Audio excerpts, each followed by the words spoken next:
So I'm here today with Beth. We have her MX-5, which she has restored, and I'm quite excited to talk about this one.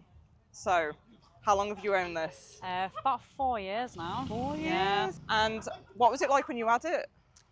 When I first got it, it was technically next to no metal left. It was really rotten. There was next to no sills, so I did full sills, full rear quarters, both sides. Oh damn. It had new wings both sides. It had the whole underneath galvanised, and then fully under seals. So you've as done well. it properly. Yeah. You haven't done half a job, because we know some people like to do that with MX-5. Definitely. Just do the surface rub. What did you start with when it came to it all? And did it set you back a lot? I'm about 22 grand into it now. Oh, I thought I was a lot in the bug. So when I bought it, it wasn't even this colour, it was yellow. It was yellow? But originally from factory it's supposed to be black, so it had a few personality changes. I ended up building it in a little garage, literally a little garage in a house in middle of Wales. So no way. I wasn't even living in Wales at the time, I was still living in Leeds. So I'd be coming backwards and forwards every weekend to work on it. Yeah, I literally spent hours. Took a lot. I did a lot of it by myself. I had help of friends, and it was a good car to learn on as well. That is really good. Obviously the paint is pristine. I know you've had PPF on it, haven't you, to protect the beautiful paintwork. Yes. I absolutely love it. What is your favourite part of it? After doing all this, I wish that go-kart would stop. After doing all this, what is your favourite?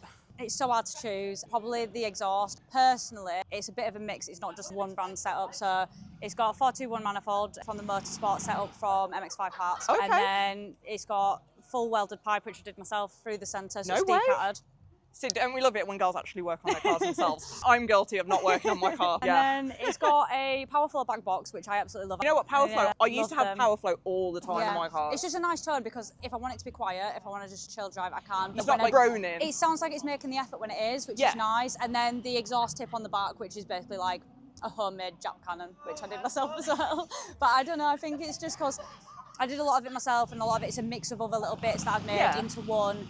So none of it's like, you won't find it on another car. Sort of. No, absolutely. To be fair, it's been a while since I've seen one this clean anyway. It literally looks like it's come out the factory yesterday. But I know you had a bit of a bump in it. I've had two.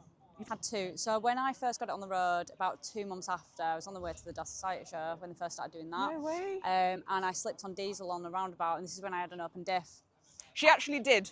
She wouldn't lie about this. She didn't try and drift around the island, just in case. I was doing 30 mile an hour.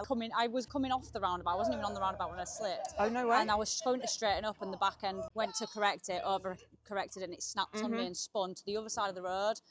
Hit a curb, it went over the curb and down into a ditch. You're joking. So it didn't do half, you did the full shebang. Yeah, literally, all the sill was caved in. So all the sill was caved in. We had to have another new door. There was a crack on the rear quarter on that side, so we had to re-weld that and respray it.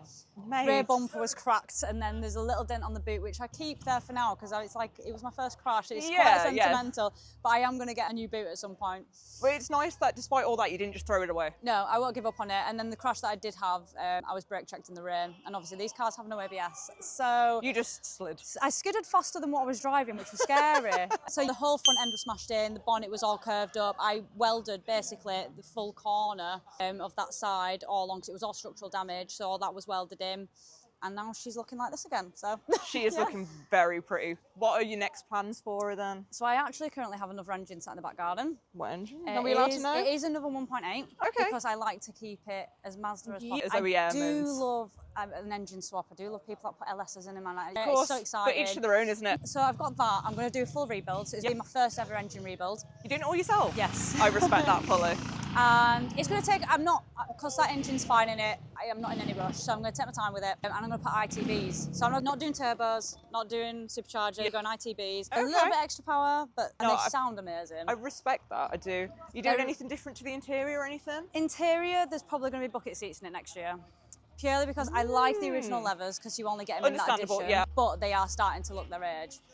So the other thing is as well, I do have a juice rear bumper on it at the moment, but I don't like the whole juice kit. So I've now found side skirts and a front splitter that sit the same height that we all mess around with AI stuff trying to get an idea. So I've got a front splitter and side skirts coming from Japan, which should be here in winter, and sending them off for paint, because there is a paint place that has my code, so I can get them fully paint matte. Brilliant. She'll be. That is amazing. So is this the original red, technically? It's actually Ferrari red. No way. I actually didn't expect that. No way. You know what? I fully respect how much time and effort you've done and doing it all yourself as a girl as well. You know what I mean? We know what the car community is like. It's so hard because I'll do things on my own and I do post little bits, but you always have people going, oh, you're doing it wrong. And I'm like, or you're doing it for clout. I was like, this is what I mean. I'm like, so what? I mean, to be fair, I enjoy it. I'm doing stuff on my own, I'm learning. That's the other thing. This is I wish I had the time and the patience to do what you're doing, but again, I don't even have tools. So to be fair, I come across some things, I'm like, oh, really need that tool for that, and I don't have it. And then by the end of it, I'll end up with everything that I need. But with these 10 mils, 12 mils, 14 mils, it doesn't just stick to one size. It's mils, like, what size do we fancy today for that? It's just that there's only four bolt sizes on them, so they're pretty simple. The only thing I've got to worry about is rusty bolts, but there's none of them in there anymore. Again, it has been completely restored. So if anyone was to buy one of these, what advice would you give them? I would probably say definitely look for rust. If you know someone who can weld or you can weld yourself, then absolutely go for it. Sills, rear quarters, inner rear quarters are key, and you can't see behind the plastic, but they're normally gone behind there. Always look out for lifter tick, but they're normally easily saved by a quick oil change, or you can just take the lifters out and you can just make sure you can loosen them, or you can get new ones. It depends what you want to do, but they don't break the engine, but they don't sound great. Keep it safe. And they're quite simple. There's nothing too complicated about them. It's just looking for that corrosion and seeing if there isn't a history on them. But unfortunately, a lot of them don't have history on them because they're so old. Look at the history on them. But it is worth knowing. Even when I bought this, it was a category. So it is actually a category N. I don't know what they were. So it's had this corner bashed in 2008, and it's actually been repaired really well. I couldn't even tell. Did you do HPI on it? Yeah. And do you know what? Some people are so bothered about getting category cars, and I'm like, this car's come through probably more than what I have, and it's got a story. And I don't understand why people are so bothered by them. Well, in my opinion, category cars, at least it's being claimed on, you've actually had a crash. It's better that it's gone through that than you being sold a car and not known any history. Well, that's it. It's definitely been done properly. Someone's looked after it. Someone else has cared for it before to put it back on the road. Absolutely. And a lot of people just give up on them. Absolutely. Well, thank you very much for talking to me about your lovely car. But I will be dropping Beth's Instagram here on the screen, so feel free to drop her a follow and follow the journey of this stunning MX-5. Thank you very much. Thank you. And join me for the next one.